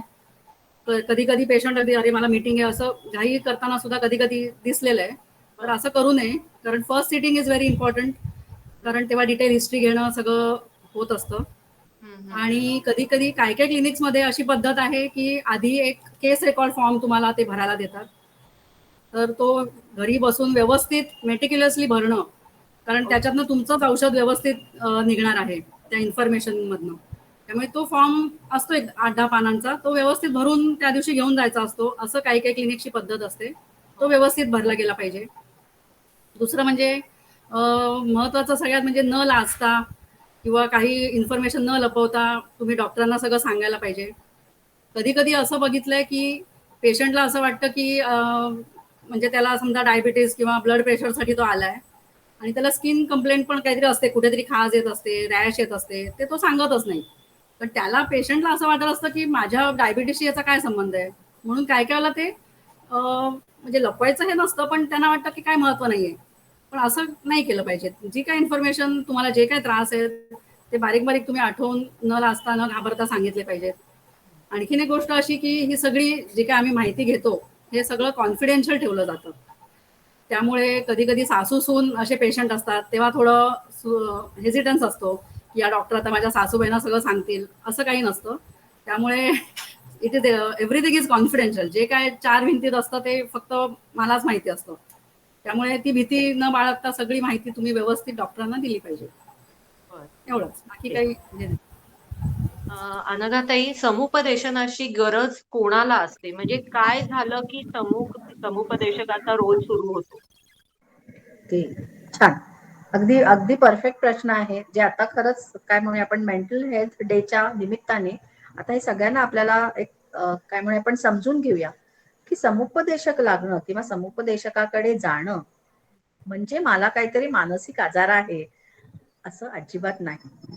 मग कोण व्यक्तींना माझ्याकडे येतात किंवा कोणाला याचा फायदा होऊ शकतो, तर अगदी तुझ्या माझ्यासारख्या आपण सगळ्यांना कुठे ना कुठेतरी आयुष्यामध्ये कुठेतरी काहीतरी प्रश्न भेडसावतात, कुठेतरी आपण स्टकअप होतो, नाही मला सुचत की काय करावं, काही वेळेला खूप गोंधळ असतो मनामध्ये. अशा सगळ्या वेळेला समुपदेशक हा अगदी सुयोग्य प्रकारे किंवा त्याची मदत घेणं हे खूप गरजेचं आहे त्या त्या वेळेला. आणि त्यातनं आपण मी म्हणेन तसं स्टिच इन टाइम सेफ नाही. म्हणजे त्या योग्य वेळेला जर आपण खरंच त्यावेळेला अगदी एखादं सेशन जरी घेतलं ना तरी खूपसा आपल्याला बरं वाटतं किंवा आपल्याला उपयोग होतो त्याचा. आणि म्हणून मग समुपदेशक म्हणजे अजिबात असं नाही की मला काहीतरी हा जो एक टॅबू आहे की मी काउन्सिलरकडे जातीये किंवा मी सायकोलॉजिस्टला आज भेटले म्हणजे मला काहीतरी मानसिक आजार आहे, मी वेडी आहे का?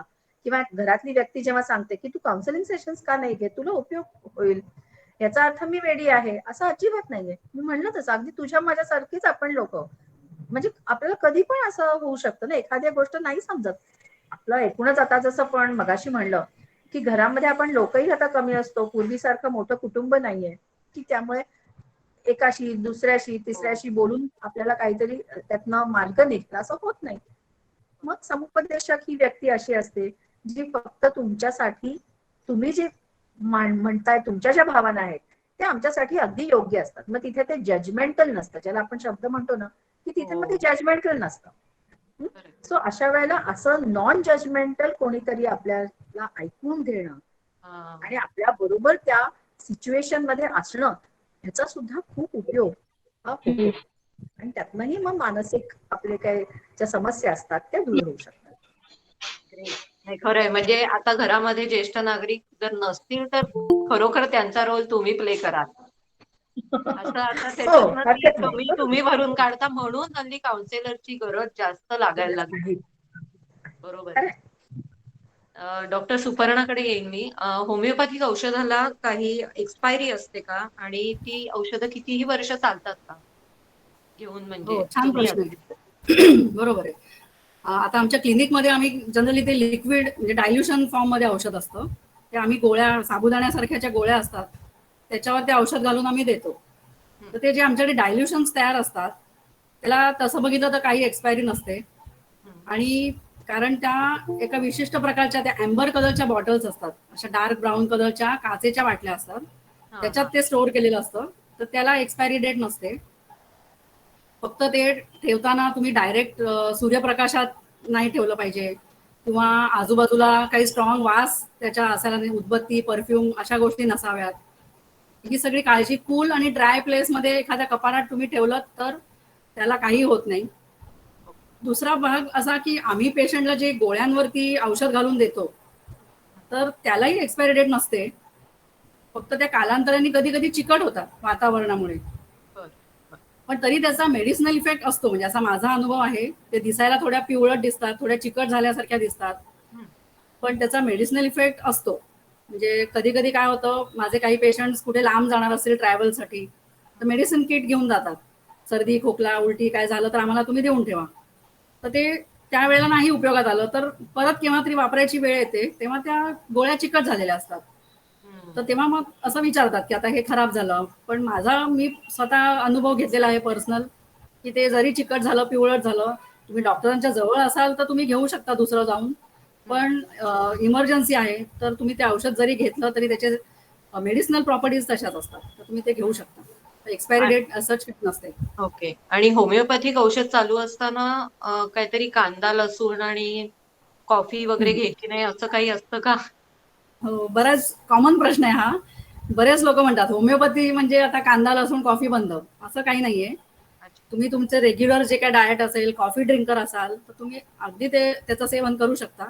ओके. फक्त कसं असतं, औषध आपण जेव्हा घेतो तेव्हा आपल्या तोंडात कोणत्या प्रकारचा वास नसावा. कारण आपण कांदा लसूण खाल्ला तर तो वास बराच वेळ आपल्या तोंडात टिकतो. असं असताना औषध घेतलं तर औषधाचा मेडिसिनल इफेक्ट कमी होतो. म्हणून आम्ही सांगतो की तुम्ही 2 तासाचा गॅप ठेवा. म्हणजे तोंडात कोणताही वास, पेस्टचा पण वास नको, किंवा तुम्ही ते माउथ वॉशने रिन्स केलं असेल तोही वास नको. पण कांदा लसूण आणि खायचाच नाही असं काही नाहीये. तुमच्या तोंडात कोणत्याही प्रकारचा वास नको हा एकच, तुम्ही स्वच्छ चुळा भरून औषध घेऊ शकता. आणि पोट भरलेलं आहे का रिकामं आहे त्याचाही काही म्हणजे काही त्रास होत नाही त्याचा. फक्त तोंडात वास नसावा हा एकच त्याचा हेतू आहे. आणि औषध असं बाटलीच्या झाकणात काढून जिभेच्या खाली त्या गोळ्या टाकायच्या असतात.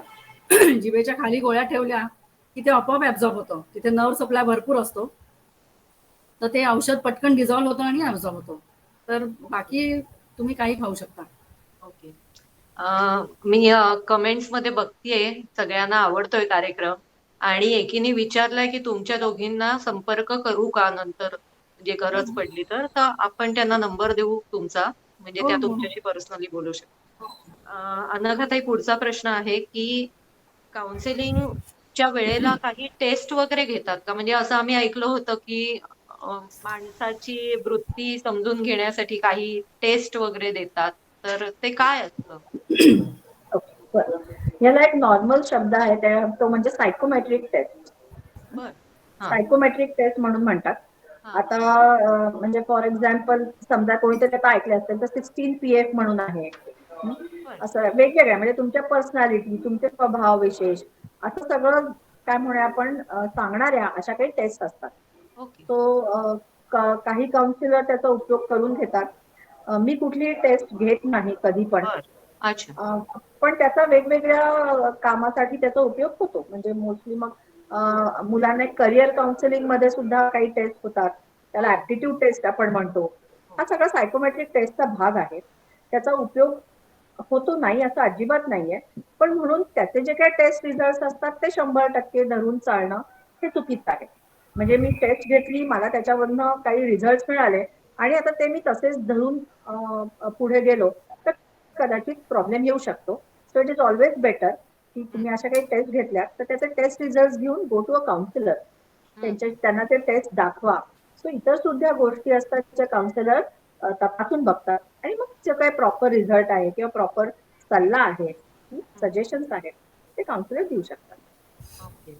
म्हणजे बोलल्याने जास्त क्लॅरिटी येते, माणसाचा अंदाज येतो. डिस्कशन, कारण हा. टेस्ट या सुद्धा तेच. कशा असतात ते they are generalise test. So हो. तुमच्या एका त्या त्या सिच्युएशन मध्ये किंवा त्या वेळेला जी काही तुमची मानसिक स्टेट ऑफ हा. माइंड आहे त्या बरोबर. स्टेट ऑफ माइंड मध्ये दिलेली ती टेस्ट असते. बरोबर. सो त्याला सुद्धा लिमिटेशन्स आहेत. हम्म. आणि म्हणून मग आपण असं म्हणूया की हो, एक 50-60% ह्या टेस्ट तुम्हाला योग्य रिझल्ट देऊ शकतात. म्हणून मग जेव्हा आपण क्लिअर होतात आणि मग त्याचा जास्त उपयोग होतो. या, डेफिनेटली. डॉक्टर सुपर्णा, आता तुम्ही एखाद्या फॅमिली मधल्या बाबांना, समजा त्यांना सर्दी खोकला ताप आहे, त्यांना औषध दिलं, नंतर त्यांच्या मुलाला झाला, बायकोला झाला, तर सेम औषध ते घेऊ शकतात का घरातले बाकीचे मेंबर? नाही नाही, तसं नाहीये. म्हणजे जरी डायग्नोसिस सेम असेल, आता कोविडच्या काळात आपण असं बघत होतो, एकाला झालं लगेच दुसऱ्याला, पाठोपाठ तिसऱ्याला हा. इन्फेक्शन पसरत जात होतं. हो. पण डायग्नोसिस म्हणजे नाव आजाराचं एकच असलं तरी औषधं प्रत्येकाची वेगळी निघू शकतात हिस्ट्रीप्रमाणे. कारण बरं. कोणाचं डोकं जड होतं, कोणाला, म्हणजे प्रत्येकाचे सिम्पटम्स वेगळे असतात. हा. त्यामुळे अशा अॅक्यूट सिच्युएशन मध्ये अगदी त्या 2-3 दिवसात तुम्हाला काय काय त्रास होतोय हे प्रत्येकाचं वेगळं असतं. म्हणजे म्हणताना आपण म्हणतो की हा, आम्हाला सगळ्यांना ताप आला आणि थकवा आला, पण तरी तुम्हाला तहान किती लागते, तुमचं पोट साफ होतंय का, म्हणजे अशा बारकावे असतात ज्याच्यावरनं आम्हाला औषध वेगळंच द्यावं लागतं. अच्छा. Most of the times it is different. Okay. Rarely असं होऊ शकतं, किंवा असिम्टमॅटिक पेशंट असतील पण फक्त रिपोर्टवर आलंय पॉझिटिव्ह हा. केस, तर हा. मग कदाचित जनरल औषधांनी बरं वाटू शकतं. पण ओके. ओके. असं फार कमी वेळा होतो. प्रत्येकाची हिस्ट्री घेऊन त्याला औषध देणं हेच एक सगळ्यात बेस्ट उपाय आणि चांगले रिझल्ट त्याच्यात मिळतात. बरोबर. आणि होमिओपॅथ मध्ये बेसिकली हे अगदी न्यूबॉर्न पासून सिनियर लोकांपर्यंत हो सगळ्यांना चालतं. प्रेग्नंट लेडीज म्हणा हो किंवा हो हो सगळे सगळे सगळ्यांना अगदी चालतं. न्यूबॉर्न बेबी पासून म्हाताऱ्यांपर्यंत. अगदीच कधी कधी खूपच छोटं बाळ असेल आणि औषध मे बी ते बाळ ऍडमिट आहे किंवा काही आहे, तर मग अशा वेळेला आईला औषध देऊन ते ब्रेस्ट फिडिंगच्या द्वारे बाळाला मिळतं, असंही कधी कधी अगं बाई, हो. करावं लागतं. अरे हम्म. वा. बरं हा बरं. पण बाळाला आपण सेफली देऊ शकतो, म्हणजे काहीच प्रॉब्लेम नाहीये. हा हा. आणि प्रेग्नंट बायका किंवा दूध पाजत असणाऱ्या लॅक्टेटिंग मॉम्स सगळ्यांना आपण औषध होमिओपॅथी औषध देऊ शकतो, काहीच प्रॉब्लेम नाही. हम्म. सेफ आहे. आत्ता एक होमिओपॅथ बद्दल प्रश्न होता की औषध घ्यायला लागल्यापासून किती वेळ लागतो, तर तुम्ही मगाशीच म्हणालात की डिपेंड्स ऑन डिपेंड्स. आजार. हो. हा, म्हणजे किती आजार कसा आहे. ऍक्यूट असेल किंवा हो. जुना आणि आजार कसं असेल त्याप्रमाणे. आणि हा किती वेळ तुम्हाला तो, किती काळापासून तुम्हाला तो आजार आहे, हा. किती प्रमाणात आहे, या सगळ्या बरोबर. गोष्टींवर ते असं जनरल सांगता नाही येणार. हम्म. आता दोघींनाही शेवटचे 2 प्रश्न आहेत. पहिलं डॉक्टर सुपर्णा, तुम्ही बोलताच आहात तर मला ऐकून घ्यायला आवडेल की तुमचे असे काही अनुभव आहेत का एकदम लक्षात राहिलेले, की अशा अशा कोणत्या सिच्युएशन मध्ये तुम्ही औषध दिलंय आणि त्याचा कसा सांगते इफेक्ट आला किंवा काही? सांगते. आता या कोविड म्हणजे फर्स्ट लॉकडाऊन जेव्हा लागला ना, तेव्हा आपल्या सगळ्यांनाच हे सगळं वातावरणच भीतीदायक होतं, की सगळीकडे बंद आहे आणि आपण कुठे बाहेर जायचं नाहीये, ॲम्ब्युलन्सचे आवाज येत आहेत. आणि आपण डोळ्यासमोर बघायचो फर्स्ट लॉकडाऊनला, की अरे त्या बिल्डिंग मधनं एका काकांना ॲम्ब्युलन्स येऊन घेऊन गेली बीएमसीच्या क्वारंटाईन सेंटरमध्ये. हे सगळं भीतीदायक वातावरण. तर असा एक माझा पेशंट होता, जे मला अगदी सांगावं असं वाटतं. एकटाच राहणारा आहे तो पेशंट, म्हणजे घरात कोणी नाहीये, तो एकटाच आहे. 47-48 असं त्याचं वय आहे. आणि ॲम्ब्युलन्सचा आवाज आला ना की त्याला खूप भीती वाटायची. म्हणजे बघायला गेलं तर किती सोपं वाटतं ऐकायला, की अरे ॲम्ब्युलन्सचा आवाज तर किती येतच असतो ना. येत असतो. त्या बरोबर. पेशंटला हाच प्रॉब्लेम होता, की ॲम्ब्युलन्सचा आवाज आला की तो म्हणतो मला एवढी भीती वाटते की मी आहे त्या स्थितीत बसून राहतो आणि रडायला सुरुवात करतो. आता बघायला गेलं तर त्याचं एज 47-48 आणि आपल्याला वाटतं की काय हा काय प्रॉब्लेम आहे, पण त्याच्यासाठी तो मेजर प्रॉब्लेम होता. कारण तो बरोबर. म्हणतो चहा प्यायची वेळ असेल, दात घासायची वेळ असेल, काही असेल, मी हलूच शकत नाही. नुसता मी रडत बसतो त्या भीतीने, की आता काय होणार, आता आपल्याला पण येतील बापरे. का असं. हो तर का? म्हणजे ऐकायला गेलं तर खूप सिम्पल वाटतं हे, पण मेजर प्रॉब्लेम होता त्याला. तर त्याला बरोबर. म्हणजे माझ्या अच्छा. औषधाने खूप चांगलं आहे, म्हणजे एक समाधान वाटतं आपल्याला, की बघायला गेलं तर किती सिम्पल गोष्ट आहे, पण आपण त्याला आज त्या आजारातनं मुक्त करू शकलो. किंवा एक छोटं बाळ होतं 7-8 महिन्याचं. त्याचं ब्रेस्ट फिडिंग आईला हळूहळू कमी करायचं होतं, कारण ते मूल खायला लागलेलं सगळं बाहेरचं आणि खूप हट्टी व्हायला लागलेलं. म्हणजे रात्री पोटभर जेवून सुद्धा त्याला जस्ट समाधानासाठी आईचं दूध हवं असायचं. तर त्या आईने मला अप्रोच केलं, की मला म्हणजे कळत नाही आता कसं हे करू. तर त्या बाळाची हिस्ट्री म्हणजे आईकडनंच घ्यावी लागते, कारण छोटं बाळ तर काही बोलू शकत नाही. तर बाळाच्या स्वभावावरनं सगळं त्याची डिटेल इन्फॉर्मेशन घेऊन त्यालाही म्हणजे खूप छान फायदा झाला. जवळजवळ 1 वर्ष त्यांनी औषध घेतलं, मात्र कंटिन्यू करावं लागलं. कारण काही झालं ना, त्या बाळाच्या मनाविरुद्ध झालं ना, की ते आईला बसवायचं. म्हणजे जसं ते मोठं होत गेलं 7-8 महिन्याच्या पासून हो हो. 10-11 पुढचे महिन्याचं 1 वर्षभर. हा.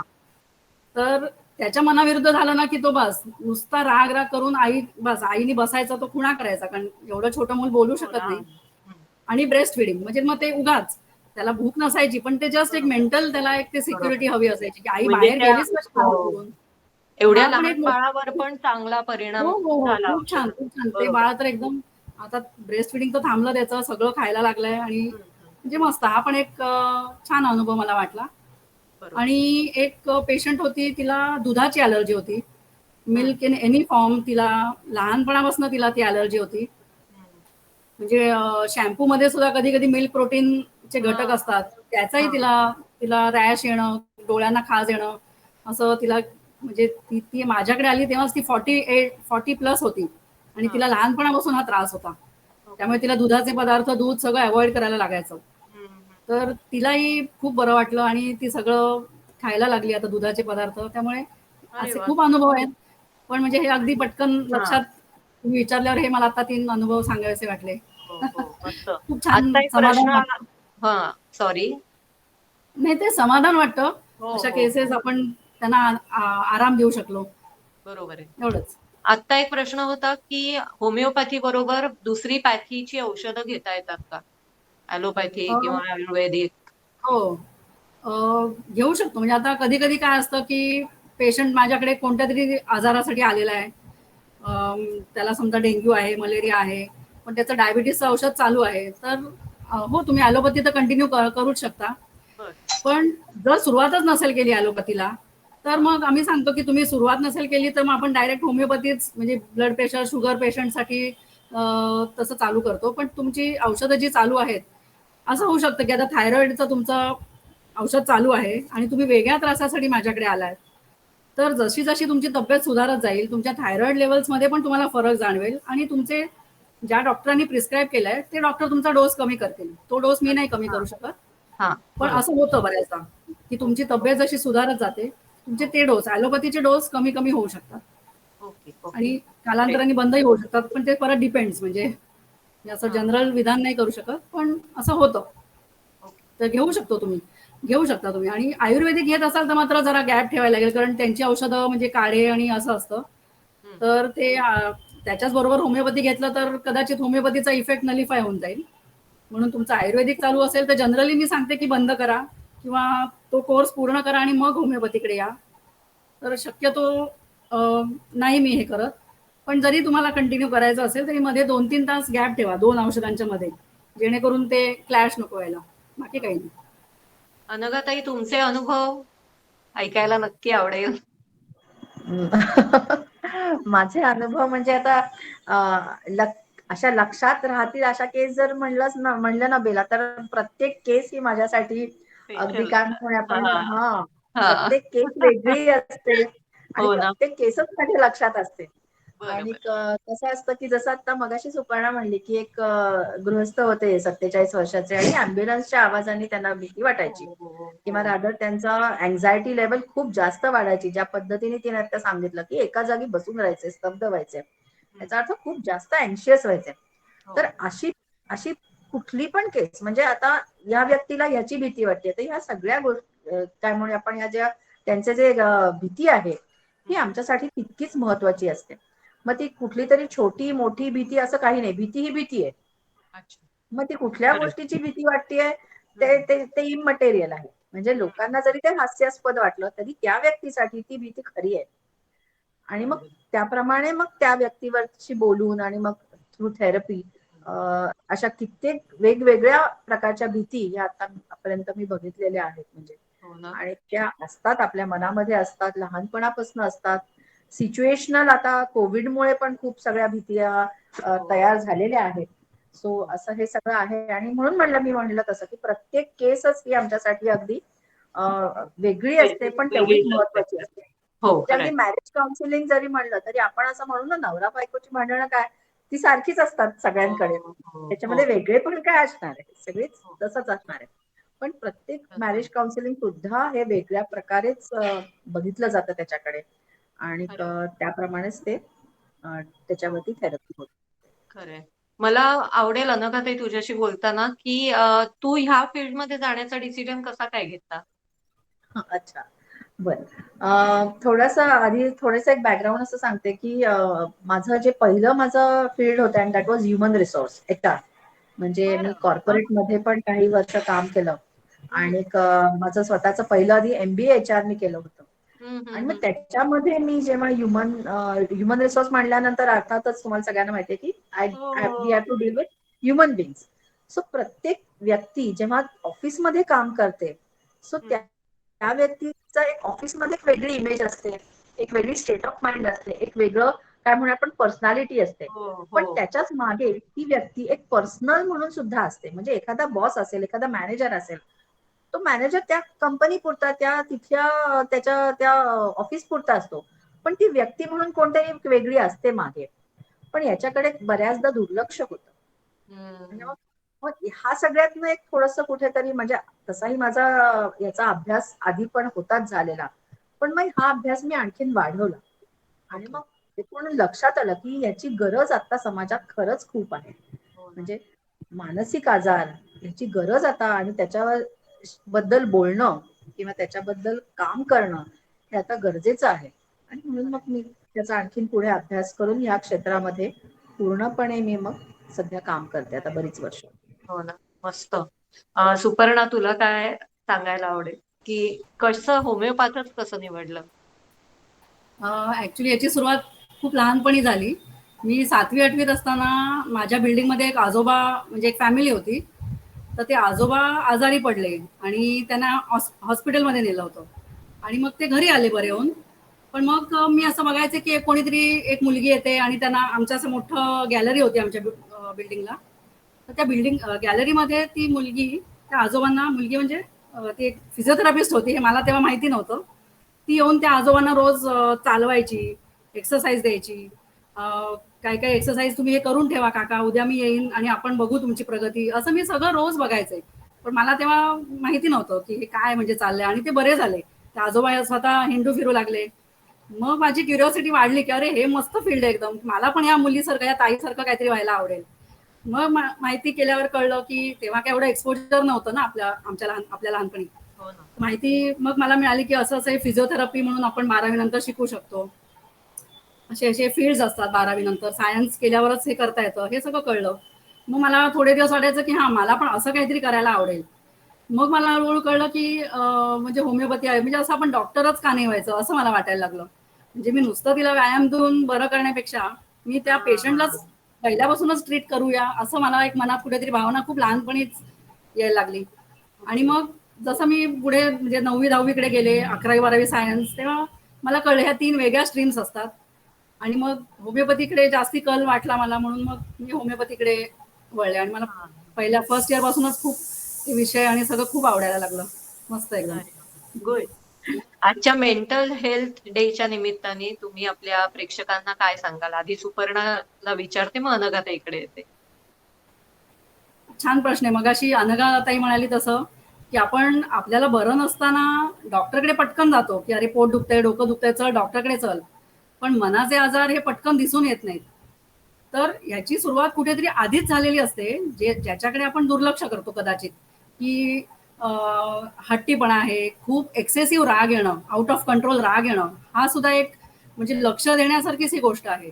हो. तर ते लहान मुलं असो किंवा एनी एज ग्रुप, तर त्या प्रकाराकडे तुम्ही लवकर लक्ष देऊन त्याच्यावर उपचार किंवा काउन्सिलर किंवा सायकोलॉजिस्ट यांची मदत पटकन घ्यायला काहीच हरकत नाही. आणि आज हा इंटरनॅशनल मेंटल हेल्थ डे आहे, म्हणजे हे अवेअरनेससाठीच आहे की अशा आजारांचा आपण अवेअरनेस, मगाशी अनघा म्हणाली तसं, की एक तो सोशल स्टिग्मा अजूनही आपल्याकडे समजला जातो की अरे बापरे, हिला ना सायकॅट्रिक ट्रीटमेंट आहे म्हणजे ही वेडी आहे, असं कुठेतरी समजलं जातं. पण असं काहीच नाहीये. आपण जसं म्हणजे मी कधी कधी असं पण बघितलंय की 45-50 एज जेव्हा होतं तेव्हा लोक अगदी आनंदाने सांगतात मला डायबिटीस झाला म्हणजे श्रीमंतांचा रोग झाला. म्हणजे असं कधी कधी असंही बघितलंय की तुम्ही त्याच्यात अगदी की बाबा एक्सपेक्टेडच होतं, माझ्याकडे फॅमिली हिस्ट्री, डायबिटीस झालाच मला, त्याच्यात त्यांना काही वाईट वाटत नाही. पण मग हीच वेळ जेव्हा सायकियाट्रिस्टकडे किंवा काउन्सिलरकडे जायची वेळ येते, मग तेव्हा तुम्ही कशाला लाज बाळगता? तुमच्या शरीराला आजार होतात तसं मनालाही आजार होऊ शकतात आणि त्याच्यात काहीच हे नाहीये. तुम्ही न लाजता बिंदास हेल्प घेऊ शकता, होमिओपॅथची हेल्प घेऊ शकता. सायकियाट्रिस्ट, सायकोलॉजिस्ट, काउन्सिलर असतात आपले. आजकाल शाळांमध्ये पण काउन्सिलिंगमुळे मला वाटतं खूप फरक पडतोय. म्हणजे खूप लवकर डिटेक्ट होतात आजार, जसं की लर्निंग डिसेबिलिटी, डिस्लेक्सिया, या गोष्टी खूप पटापट म्हणजे अनघाताई आपल्याला आणखीन सांगू शकतील. पण ह्या गोष्टीमुळे खूप फायदा होतोय. तर मला हेच सांगायला आवडेल की तुम्ही म्हणजे कोणत्याही गोष्टीकडे दुर्लक्ष करू नका आणि त्या पेशंटला किंवा जी कोण व्यक्ती असेल त्यांना पटकन हेल्प मिळेल असं त्यांना तज्ञांकडे घेऊन जा म्हणून. अनघाताई. हा. हा, म्हणजे सुपर्णाने ऑलरेडी काही गोष्टी आता अगदी व्यवस्थित सांगितल्याच आहेत. थोडंसं अजून ऍड करते त्याच्यामध्ये. आणि असं म्हणेन की बोलतं व्हा. म्हणजे असं आहे ना की बऱ्याचदा आपण असं म्हणतो की आपल्याला समजत असतं काहीतरी बिघडलंय, काहीतरी चुकीचं चाललंय, काहीतरी मला विचित्र वाटतंय, काय होतंय ते कळत नाहीये. पण मग ते बऱ्याचदा गोष्टी या मनातल्या मनात ठेवल्या जातात. म्हणजे स्त्रियांच्या बाबतीमध्ये तर मला हे खूपदा असं जाणवतं की बोलतो आपल्याला जे काही एखादी गोष्ट पटत नाहीये, एखादी गोष्ट त्रास होतोय, हे बोला. मग आपल्या मैत्रिणी असतील, आपल्या घरातली माणसं असतील, आणि मग आणखीन आता तुम्हाला आमच्यासारखी लोक आहेत जी याच्यामध्ये तुम्हाला मदत करू शकतात, म्हणजे सायंटिफिक प्रॉपर ती मदत होते. पण थोडक्यात एवढंच मला सांगायचं की बोला. ह्या गोष्टींकडे मानसिक जे काही आपण ज्याला म्हणतो आजार म्हणूया मानसिक, तर त्याच्याकडे दुर्लक्ष करू नका. होईल बरं, हिचा स्वभावच असा आहे, हे अशा आपली विधानं आपली अगदी कॉमन बोलली जातात. हो हो हो. त्या आपल्याकडे स्वभावामध्ये जनरली म्हटलं जातं काळ हे सगळ्यावरचं औषध आहे. हा पण हा आता म्हणायला पाहिजे की तसं थांबायचं नाही. बरोबर बरोबर. तुम्ही इमर्जन्सी ओळखून त्याच्यावर काम केलं पाहिजे. अगदी बरोबर. आणि जसं मी मगाशी म्हणलं होतं की ऍटलीस्ट आपण आपल्या कुटुंबापुरतं तरी गोष्टी या त्याच्याकडे तरी लक्ष देऊया, म्हणजे दुर्लक्ष नको करूया. स्वभावातले झालेले बदल कोणीतरी खरंच काही बोलत नाहीयेत किंवा त्याच्यातच आहे, तर हा, तेवढं तरी आपण आपल्या एकमेकांसाठी तरी हो. मदत करूया. आणि असं जर सगळ्यांनी केलं तर तो समाज सुद्धा तेवढाच सुदृढ होईल. आणि जसं फिजिकल हेल्थ इम्पॉर्टंट आहे, तेवढीच मेंटल हेल्थ सुद्धा तेवढीच महत्वाची आहे. तर नाही त्याच्याकडे खरंच आता लक्ष देणं गरजेचं आहे. नाही खरंय. खरंच तुमच्या दोघींचे एवढ्या वेळात वेळ काढून तुम्ही दोघी आलात आणि आजच्या ह्या महत्वाच्या दिवशी आपल्या खूप चांगल्या महत्वाच्या गप्पा झाल्या. त्याबद्दल दोन्ही सख्यांचे आभार आणि प्रेक्षकांचे सुद्धा धन्यवाद. तर आजच्या या थेट भेट कार्यक्रमातून असं जाणवलं की मानसिक अस्वास्थ्य या समस्येकडे डोळसपणे पाहायला हवं आणि मानसिक उपचारांची गरज असल्यास ती लगेच घ्यायची आणि ह्या रुग्णांची अवहेलना न करता त्यांना पाठिंबा द्यायचा. तर मंडळी, आज छान उपयोगी माहिती मिळाली ना, तर ह्यासाठी आपल्या दोन्ही सख्यांचे पुन्हा एकदा आभार मानू. कोणाला वाटत असेल तर मी त्यांचे नंबर शेअर करेन तुमच्या बरोबर नक्कीच. तर चला, इथेच थांबायची वेळ झालेली आहे असं मी म्हटलं तरी हरकत नाही. पुन्हा भेटू पुढच्या कार्यक्रमात. तोपर्यंत मन करारे प्रसन्न सर्व सिद्धीचे कारण असे म्हणत आपण जगूया आणि उंच भरारीची स्वप्न बघत राहू. पुन्हा भेटू पुढच्या कार्यक्रमात. धन्यवाद आणि शुभरात्री. बाय.